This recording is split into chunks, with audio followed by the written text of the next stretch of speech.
Muchas gracias al doctor Álvaro Burgos por su presentación, realmente una presentación donde creo que se excedió, pero seguramente es producto de la amistad que tenemos hace ya años.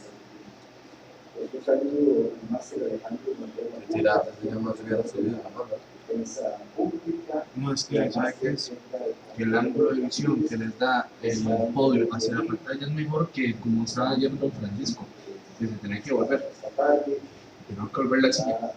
¿Se acuerdan? Fundamental, el tema de principio de especialidad en el superintendente. Un saludo también especial para todos los colegas que nos acompañan esta tarde, agradecerles por venir acá y disponer de su tiempo para participar en este evento. Sí. Un saludo especial al doctor José María Ríos de la Universidad de Cádiz, de España, que nos acompaña esta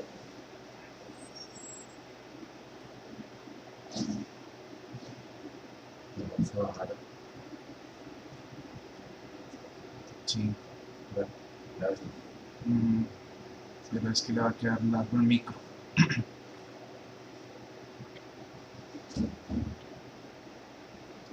Bueno,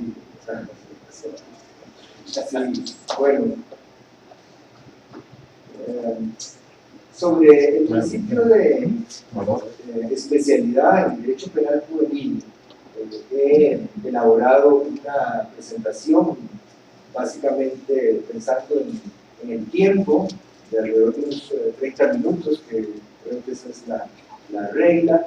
Durante 30 minutos se pueden decir, creo que pocas cosas, pero espero en esos 30 minutos dar información que sea valiosa, suficiente sobre este importante tema.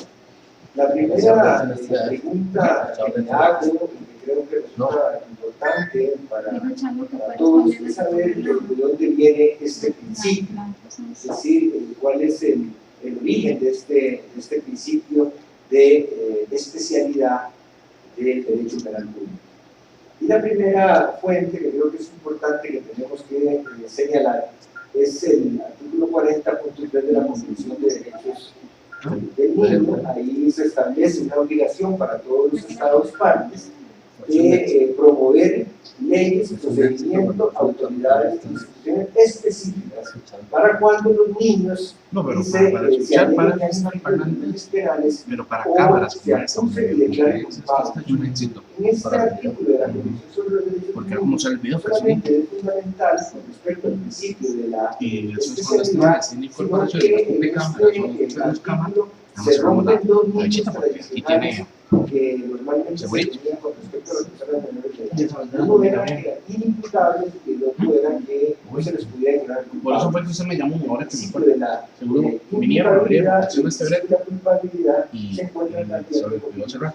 Sobre este metraje es ventilador de no para ventilar un poquito aquí se me sacan las caloradas. También dentro del acervo del sistema de Naciones Unidas es importante la regla de Naciones Unidas para la Administración de Justicia de Menores, particularmente la regla 22, que dice la obligación de parte de los estados de tener un personal especializado y capacitado cuando se trate de personas menores de edad que están sometidas a la justicia penal juvenil.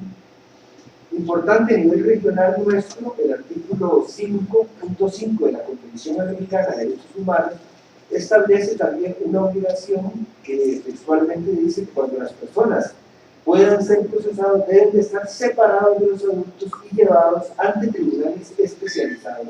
Es interesante que este artículo de la Convención de Derechos Humanos a nivel regional establece claramente la obligación de los tribunales especializados. También la jurisprudencia de la Corte Interamericana de Derechos Humanos establece este principio. En la opinión consultiva 17/02 de la Corte se estableció que los estados deben buscar preservarse de la especialidad de los organismos encargados de esta tarea.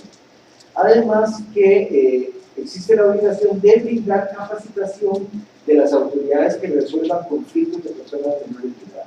Incluso lo establece como un requisito fundamental para el ejercicio de las funciones. Este precedente de la Corte Interamericana de Derechos Humanos es también fundamental para entender de dónde proviene este principio. Hay una observación del Comité Internacional de los Derechos del Niño, que es la observación número 10. Esta observación es muy importante porque desarrolla una serie de estándares que los estados deben de cumplir con relación a la justicia juvenil y establece dos criterios muy importantes referente a un tratamiento diferenciado con respecto a los adultos, donde establece la obligación de tener centros especializados cuando se traten de personas menores de edad, así como dotados de personal especializado. Pero obviamente se ocupan las personas, porque, por ejemplo, grabar y proyectar, obviamente lo hago. Y eso, si ya tres funciones para una sola persona, ¿no? Unidades especializadas, dice, en la policía, la judicatura, el sistema de justicia, la fiscalía y además en la defensa. Vamos a ver que esta información está hablando de un tipo de especialización. Porque con relación a esto, muchas veces se habla de una justicia especializada, pero hace falta mayor precisión. Pero cuando ya está hecho esto, y ya estamos hablando de una verdadera justicia especializada y realmente qué consiste. Este acervo del Sistema de Naciones Unidas es incorporado en Costa Rica en el artículo 12.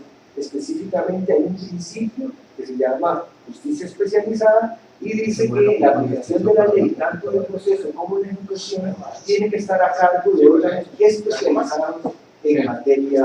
Yo no he terminado mi café, ya me traje escrito. ¿Cuáles son las fuentes de esta especialización? Y vamos a encontrar realmente una especialización en el ámbito legislativo, jurisdiccional, jurisprudencial y en el ámbito de ejecución de las sanciones. En el ámbito legislativo, particularmente en el caso costarricense, tenemos dos leyes especializadas, son leyes que están fuera del Código Penal y además también fuera de algún tipo de técnica legislativa que en otros países, de leyes integrales, por ejemplo, como códigos de la niñez, en donde establece un título,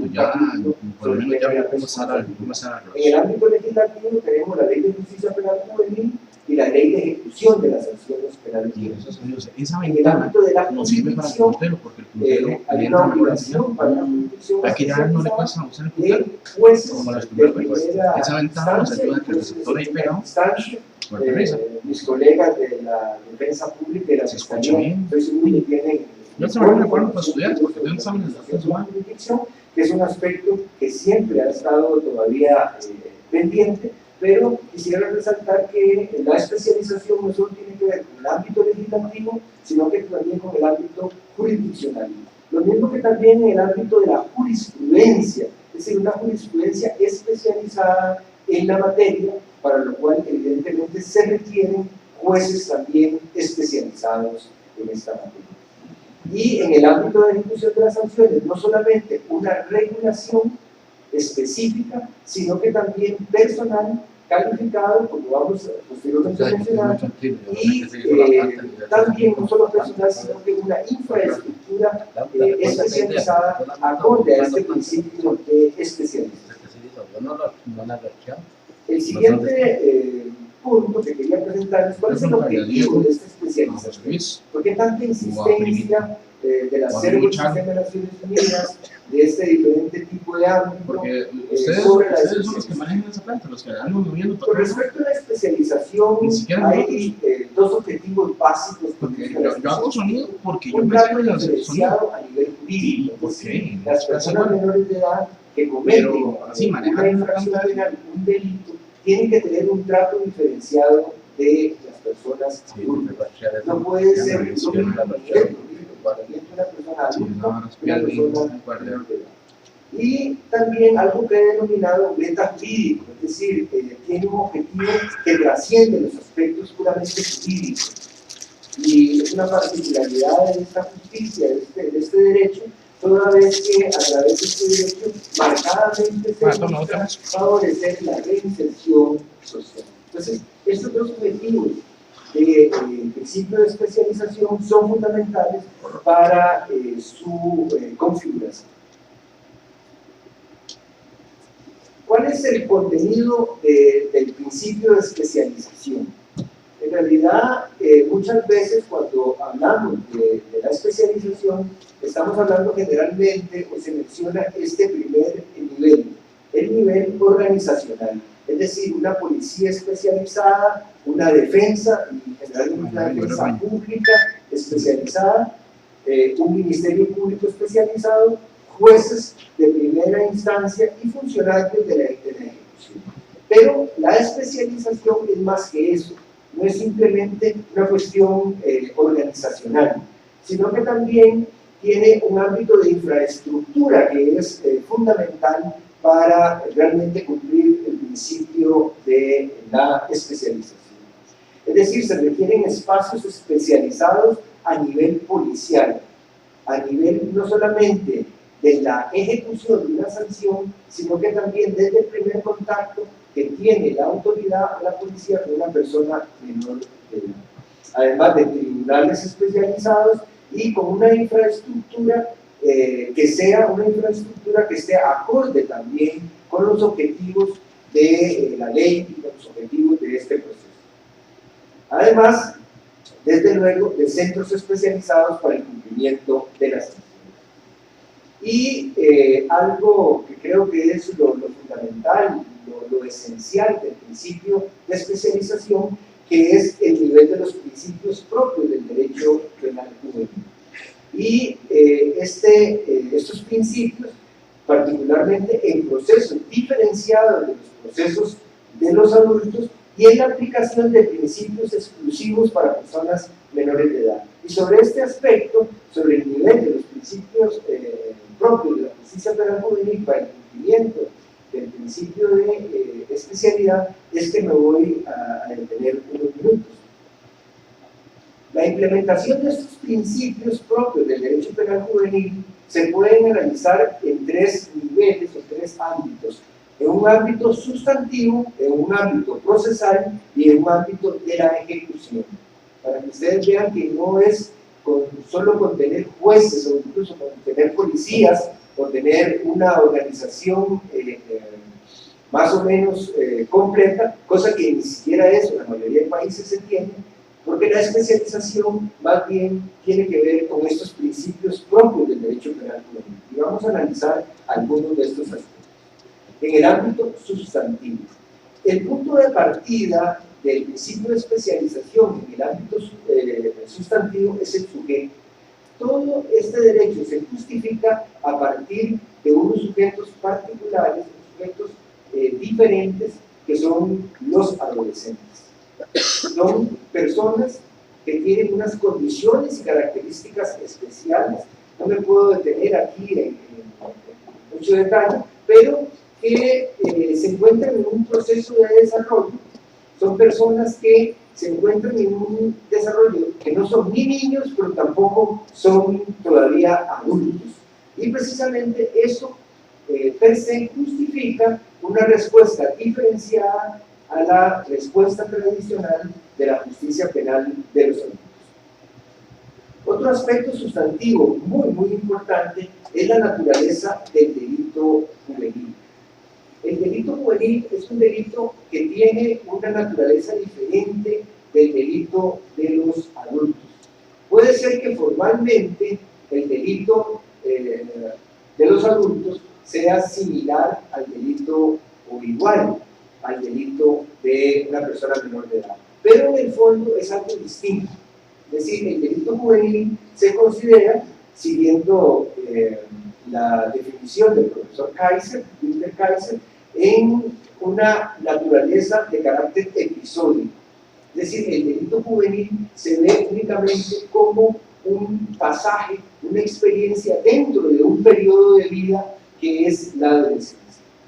Este carácter episódico obliga también al Estado con respecto no solamente a la formulación de la política criminal, sino que también obliga a una intervención diferente a la intervención que se da con respecto al delito de los adultos.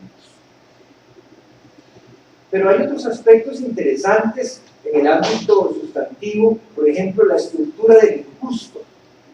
Eisenberg, que es un comentarista de los más autorizados en Alemania de la Ley de Justicia Penal Juvenil, establece que una de las particularidades que siempre tiene que examinarse es el tipo de injusto cuando esa conducta se va a confrontar con respecto a un adolescente. Incluso hay otros autores, por ejemplo, como Albrecht, Alexis, es un texto que está traducido en español, probablemente ustedes lo conocen, todavía va a un planteamiento todavía mayor que el de Eisenberg, que dice Albrecht que la estructura de estos tipos penales que están en el Código Penal han sido elaborados para los adultos y no para las personas menores de edad. De ahí entonces que la misma estructura del tipo es analizada e incluso cuestionada por la doctrina con respecto al enfrentamiento de la conducta de una persona menor de edad con respecto a el delito. Particularmente quisiera mencionar dos aspectos de derecho penal sustantivo que también tienen una relevancia importante sobre el principio de la especialidad, que es el principio de la participación y la teoría de la culpabilidad. Con respecto a la participación de los adolescentes, por ejemplo, el tema del autor, del cómplice, del instigador, del autor mediato, el análisis debería ser diferente. Eisenberg también dice que los delitos los adolescentes los cometen como viven. Generalmente los adolescentes están en grupo y participan en grupo, pero que la comisión del delito grupal de los adolescentes tiene que someterse a parámetros diferentes que la participación grupal de los adultos. También una cuestión interesante respecto al tema de la participación en la espontaneidad de la conducta adolescente en comparación, por ejemplo, con la conducta de los que generalmente lleva una planeación. Con respecto al tema de la culpabilidad, es un tema muy importante, fundamental. El análisis de la culpabilidad de una persona menor de edad no puede ser la misma que el análisis de la culpabilidad de una persona adulta. El nivel de reproche que se le puede hacer a un adulto no puede ser igual que se le podría hacer a un adolescente. Sobre todo tomando en cuenta las condiciones generalmente sociales adversas que tiene la mayoría de la población que capta el sistema de justicia penal juvenil. Con respecto a esto, hay una idea muy interesante del profesor Zaffaroni, que debería declararse una conculpabilidad social cada vez que se declara culpable a un adolescente, porque la declaratoria de culpabilidad a un adolescente no es más que la confirmación del incumplimiento del Estado con respecto a las políticas sociales que debe darle a la niñez y a la adolescencia. Pero nada más para mencionarles algunos aspectos, no puedo profundizar por razones de tiempo, pero a nivel sustantivo también eso conlleva al establecimiento de una responsabilidad penal especial y diferenciada de los adultos. Esta es una idea fundamental porque en la medida en que esta justicia esté dando un tratamiento igual que los adultos, en realidad se está incumpliendo con el principio de la justicia especializada. Pero la norma sustantiva fundamental es la sanción. Y realmente lo que particulariza a este derecho y lo que realmente le da un carácter especial es las sanciones. Y aquí hay algunas diferencias muy importantes con respecto a los adultos. La justicia penal juvenil se caracteriza por una amplitud del catálogo sancionatorio. Si revisamos los códigos penales de nuestro país y la mayoría de los códigos penales de la región, vamos a ver que la mayoría de las sanciones son privativas de libertad. Casi todo es prisión y cárcel. O como decía Henry Lisa, cárcel y tao. No se mueve lo mismo, ¿verdad? Con respecto a esa amplitud de las sanciones, conlleva también a dos aspectos fundamentales que tienen que ver mucho con la función del juez, que es el tema de la determinación de la sanción. Al existir un catálogo tan amplio de sanciones y establecerse también una estructura de las sanciones muy diferente al derecho penal de los adultos, nada más para señalar uno, por ejemplo, no se establece mínimo, sino que máximo, nada más. Se establecen también unos fines especiales preventivos positivos que son muy relevantes, la finalidad socioeducativa que tiene la sanción y el cumplimiento que tiene que tener esa sanción con respecto a esta finalidad para que realmente sea una sanción adecuada al ordenamiento jurídico. Voy a pasar con respecto al otro ámbito de los principios especializados y voy a mencionar algunos que es en el ámbito procesal.